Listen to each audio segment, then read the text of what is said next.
말씀 보겠습니다. 마태복음 26장 17절에서 30절 말씀입니다. 같이 읽겠습니다. 무교절의 첫날에 제자들이 예수께 나와서 이르되 유월절 음식 잡수실 것을 우리가 어디서 준비하기를 원하시나이까? 이르시되 성한 아무에게 가서 이르되 선생님 말씀이 내 때가 가까이 왔으니 내 제자들과 함께 유월절을 내 집에서 지키겠다 하시더라 하라 하시니 제자들이 예수께서 시키신 대로 하여 유월절을 준비하였더라. 저물 때에 예수께서 12제자와 함께 앉으셨더니 그들이 먹을 때에 이르시되 내가 진실로 너희에게 이르노니 너희 중에 한 사람이 나를 팔리라 하시니 그들이 몹시 근심하여 각각 여짜오되 주여 나는 아니지요. 대답하여 이르시되 나와 함께 그릇에 손을 넣는 그가 나를 팔리라. 인자는 자기에 대하여 기록된 대로 가거니와 인자를 파는 그 사람에게는 화가 있으리로다. 그 사람은 차라리 태어나지 아니하였더라면 제게 좋을 뻔하였느니라. 예수를 파는 유다가 대답하여 이르되 라비여 나는 아니지요. 대답하시되 내가 말하였도다 하시니라. 그들이 먹을 때에 예수께서 떡을 가지사 축복하시고 떼어 제자들에게 주시며 이르시되 받아서 먹으라 이것은 내 몸이니라 하시고 또 잔을 가지사 감사기도 하시고 그들에게 주시며 이르시되 너희가 다 이것을 마시라 이것은 죄사함을 얻게 하려고 많은 사람을 위하여 흘리는 바 나의 피 곧 언약의 피니라. 그러나 너희에게 이르노니 내가 포도나무에서 난 것을 이제부터 내 아버지의 나라에서 새 것으로 너희와 함께 마시는 날까지 마시지 아니하리라 하시니라. 이에 그들이 찬미하고 감람산으로 나아가니라. 아멘.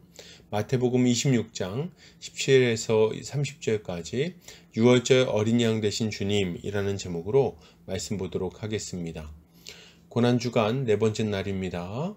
오늘도 주의 말씀을 통해서 우리를 돌아보고 주님이 베풀어 주신 은혜가 무엇인지 깊이 생각하는 시간이 되기를 소망합니다.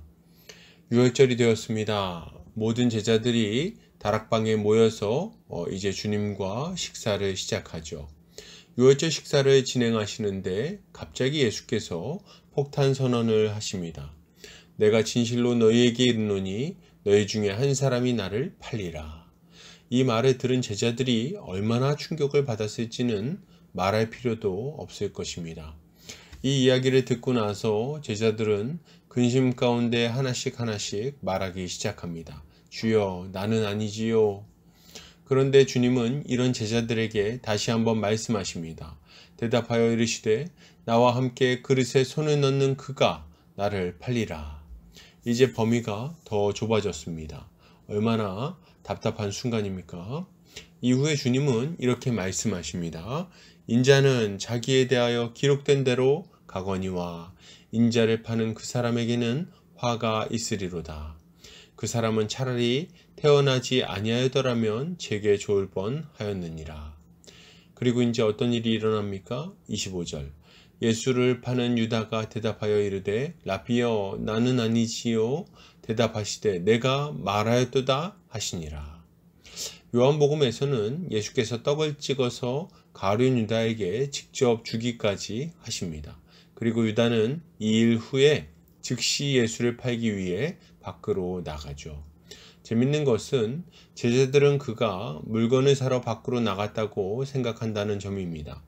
어떤 분들은 이 장면을 보고 이렇게 이야기하기도 해요. 야, 가룟 유다 불쌍하다. 저 사람은 지옥 가려고 태어난 거 아니냐. 하나님 정말 해도 너무하신다. 그런데 이런 해석은 지금 본문을 전혀 이해하지 못하고 있는 것입니다. 만약 주님이 가룟 유다를 미워하거나 비난하고 싶으셨다면 이런 방식으로 모호하게 말씀하지 않으셨을 거예요. 가룟 유다를 딱 지목해가지고 네가 나쁜 놈이야 임마. 어떻게 네가 이럴 수 있니? 내가 너한테 얼마나 잘해줬는데 뭐 이렇게 얘기하셨겠지요. 그렇다면 주님은 지금 왜 이렇게 말하시고 행동하시는 걸까요? 그 이유는 아주 분명합니다. 뭡니까? 유다의 회개를 촉구하고 계시는 거예요. 예수님은 유다가 바리새인들에게 은 30을 받기로 한 것을 알고 말씀하십니다. 너희 중에 한 사람이 나를 팔 것이다. 그리고 다시 한번 말씀하시죠. 나와 함께 그릇에 손을 넣는 자가 나를 팔 것이다. 그리고 뭐라고 말씀하십니까? 인자는 자기에 대하여 기록된 대로 가거니와 인자를 파는 그 사람에게는 화가 있으리로다. 여러분, 지금 예수님 말씀을 들었다면 이제 어떻게 해야 될까요? 어떻게 반응하는 게 정상입니까? 어떻게 하긴요. 당장 잘못했다고 예수님 앞에 빌어야죠. 어떤 분들은 유다가 아니면 예수님이 배신당할 거라는 예언이 성취되지 못하니까 그래서 데리고 다니신 거 아닌가 이렇게 생각합니다. 그러나 그렇지 않아요. 여러분, 굳이 유다가 아니어도 된다는 말씀을 지금 하고 계시는 것입니다. 인자는 어차피 기록된 대로 간다. 굳이 네가 아니어도 돼. 그러니 돌이켜라. 이게 주님의 말씀인 거예요. 그러나 유다는 예수님이 떡을 찍어서 주며 말씀하셨음에도 불구하고 끝끝내 예수를 팔러 밖으로 나갑니다. 여러분, 하나님은 기회를 주셨어요.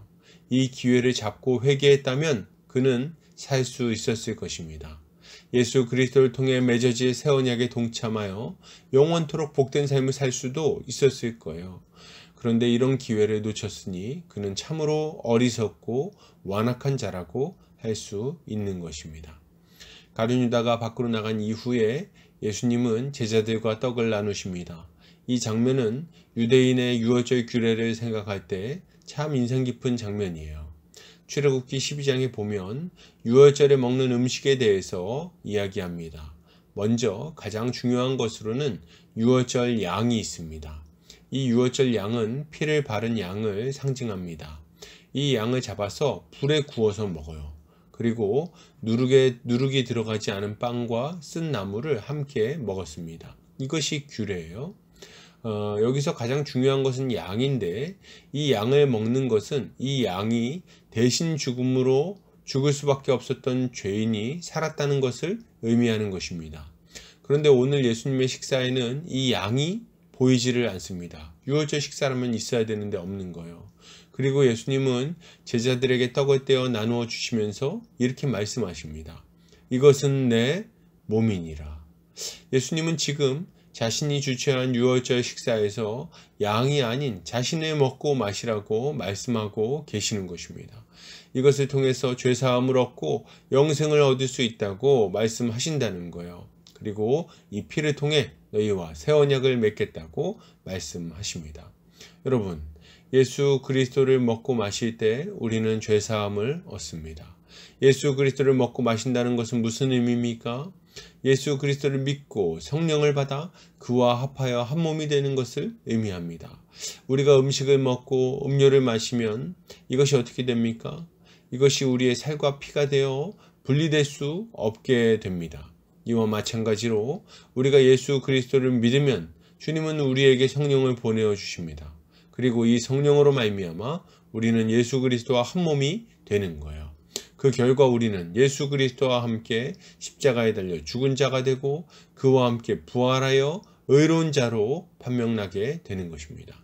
그리고 이 예수 그리스도와 함께 영원토록 살아가게 되는 거죠.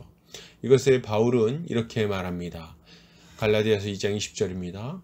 내가 그리스도와 함께 십자가에 못 박혔나니 그런즉 이제는 내가 사는 것이 아니요 오직 내 안에 그리스도께서 사시는 것이라.